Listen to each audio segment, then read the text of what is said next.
आज मैं शीतला धाम चौकिया मंदिर पर हूँ। हमारे शीतला धाम चौकिया मंदिर के महंत श्री विवेकानंद पंडित जी महाराज योगी आदित्यनाथ महाराज जी से क्या बातचीत हुआ आपका? सर्वप्रथम तो मैं देश के सभी भक्तों और दर्शनार्थियों को गुप्त नवरात्र की हार्दिक शुभकामनाएं देना चाहता हूं। मां की कृपा सभी भक्तों पर बनी रहे और मां का आशीर्वाद सबको प्राप्त हो। सभी भक्त स्वस्थ रहें, प्रसन्न रहें, दीर्घायु हों। ये उत्तर प्रदेश सरकार के यशस्वी मुख्यमंत्री श्री योगी आदित्यनाथ जी, जो गोरखधाम के महंत भी हैं, मेरा सौभाग्य था कि मैं वहाँ गया और उन्होंने मुझे बुलाया। मैं जाकर के महाराज जी से मिला। महाराज जी से मेरी जो बात हुई उसमें महाराज जी ने धाम के विषय में जाना, धाम के विषय में पूछा और यहाँ पर चल रहे पर्यटन कार्य के बारे में जाना। क्या महाराज जी चौकिया धाम मंदिर में दर्शन करने के लिए आश्वासन दिए, कब तक आ रहे हैं वो? महाराज जी को मैंने दर्शन करने के लिए निमंत्रित किया, आमंत्रित किया। मैंने उनसे विनम्र निवेदन किया कि महाराज जी, माँ श्री शीतला जी महारानी पूरा पूर्वांचल का एक सिद्धपीठ है, तो मेरी हार्दिक इच्छा है कि आप भी आकर के यहाँ एक बार दर्शन करें। महाराज जी ने मुझे आने का लिए बताया कि आने वाले दिनों में जब कभी कार्यक्रम लगेंगे तो उनमें से कोई एक समय ऐसा निकालेंगे महाराज जी कि यहाँ चौकिया धाम आए। उन्होंने मुझे कहा कि देखिए कार्यक्रम बनाते हैं।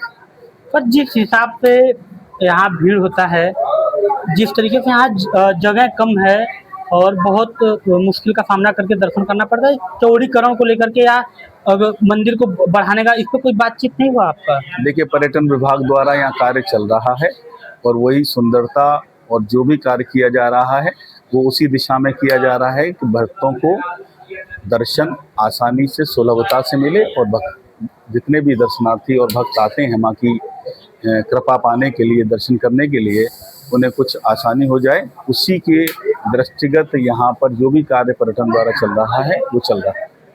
सर 2027 चुनाव को लेकर भी कुछ बातचीत हुआ? मेरे साथ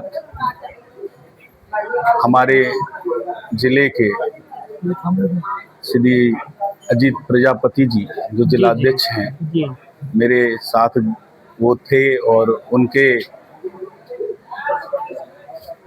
द्वारा ही मुझे भी सौभाग्य हुआ कि मैं उनके सानिध्य में वहाँ योगी जी से मिला और जो चर्चा चुनाव को लेकर हुई वो अध्यक्ष जी की और महाराज जी की व्यक्तिगत थी। तो उसमें जो है व्यक्तिगत चर्चा उन्होंने चुनाव को लेकर की। जिस समय वो चर्चा कर रहे थे उस समय मैं बाहर आ गया। कितना टाइम तक बातचीत हुआ? महाराज जी ने करीब भरपूर समय दिया। जितनी व्यस्तता उनकी रहती है उसके अनुसार उन्होंने बहुत ही भरपूर समय दिया और मैं समझता हूँ करीब 10 से 15 मिनट महाराज जी ने हमसे बात की। सर हमारे जिलाध्यक्ष जी बताएंगे कि क्या चर्चा हुई, उनसे क्या बात हुई। उनकी कुछ व्यक्तिगत बात थी और चुनाव को देखते हैं तो अगर हम भारतीय जनता पार्टी की तरफ से की ओर से देखें तो बहुत अच्छा कार्य महाराज जी कर रहे हैं और मैं उम्मीद करता हूं कि महाराज जी दोबारा मुख्यमंत्री बनकर इस प्रदेश को तीसरी बार संभालेंगे और मां से मैं यही कामना और आशीर्वाद प्रदान करने की कामना करता हूँ। चौकिया धाम मंदिर के आसपास है, चौकिया धाम मंदिर में क्या कमी है जो आप लोगों को कहना चाहते हैं अपने माध्यम से? क्या कमियां हैं अभी? कमियों में अगर गिना जाए तो वैसे तो देखिए दर्शनार्थी आते हैं, भक्त आते हैं, सब दूर दराज से आते हैं, तो उनकी तो कोई इस प्रकार की हम शिकायत या कमी नहीं कह सकते, लेकिन जो भक्तों की शिकायत होती है उन कमियों को हम दूर करने का प्रयास कर रहे हैं और करते हैं।